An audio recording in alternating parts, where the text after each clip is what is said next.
నమస్తే అన్న, అందరికీ నమస్కారం. ప్రస్తుతం పశ్చిమ ఆసియాలో మనం చూసుకుంటే కువైట్ మరియు గల్ఫ్ దేశాలు, మిడిల్ ఈస్ట్ దేశాలు ఏవైతే ఉన్నాయో ఆయా దేశాల్లో ప్రస్తుత పరిస్థితులు అందరికీ తెలిసిన విషయమే. అలాగే ఆయా దేశాలలో మనం చూసుకుంటే 1 కోటి మంది భారతీయులు నివసిస్తూ ఉన్నారు. వాళ్ళ యొక్క క్షేమం కోసం, వాళ్ళ యొక్క యోగక్షేమాలను ఎప్పటికప్పుడు తెలుసుకోవడానికి భారత ప్రభుత్వం హెల్ప్ లైన్ నెంబర్లను అయితే ప్రకటించింది.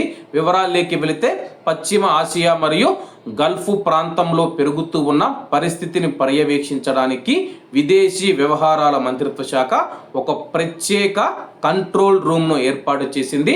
ప్రస్తుతం కువైట్ మరియు గల్ఫ్ దేశాలలో ఉన్న భారతీయుల కోసం మనం చూసుకుంటే ప్రత్యేకంగా భారత ప్రభుత్వం ఒక కంట్రోల్ రూమ్ను ఏర్పాటు చేసింది.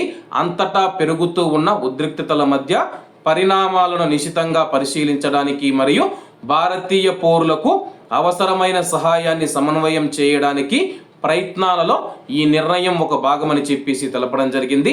అలాగే ఈ యొక్క కంట్రోల్ రూమ్ మనం చూసుకుంటే ఉదయం 9 గంటల నుంచి రాత్రి 9 గంటల వరకు పనిచేస్తూ ఉందని చెప్పేసి, అలాగే కంట్రోల్ రూమ్కు సంబంధించి టోల్ ఫ్రీ నెంబర్లు మరియు అలాగే మీరు కువైట్ కానీ, బెహ్రెయిన్ కానీ, ఒమన్ కానీ, ఖతార్ కానీ, సౌదీ అరేబియా కానీ, యుఏఈ కానీ, అలాగే ఖతార్ దేశాలు ఏవైతే ఉన్నాయో ఆయా దేశాల్లో నివసిస్తూ ఉంటే దానికి సంబంధించిన హెల్ప్ లైన్ నెంబర్లు మీకు స్క్రీన్ మీద కనపడుతూ ఉన్నాయి. ప్రతి ఒక్కరూ చూడండి అన్న.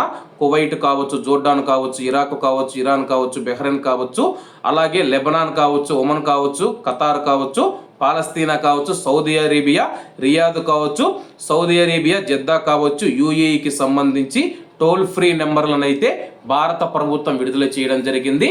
కువైట్ మరియు గల్ఫ్ దేశాలలో ఉన్న భారతీయుల సంక్షేమం కోసం, వాళ్ళ యొక్క క్షేమం కోసం హెల్ప్ లైన్ నెంబర్లు ఏర్పాటు చేశాము. మీకు ఏదైనా ఇబ్బందులు తలెత్తితే కానీ హెల్ప్ లైన్ నెంబర్లకు మీరు ఫోన్ చేస్తే కానీ వెంటనే స్పందించి చర్యలు తీసుకుంటామని చెప్పి అధికారులు తెలిపారు. కాబట్టి అందరూ బాగుండాలి, అందులో మనం ఉండాలి. అందరికీ నమస్తే అన్న. జై హింద్.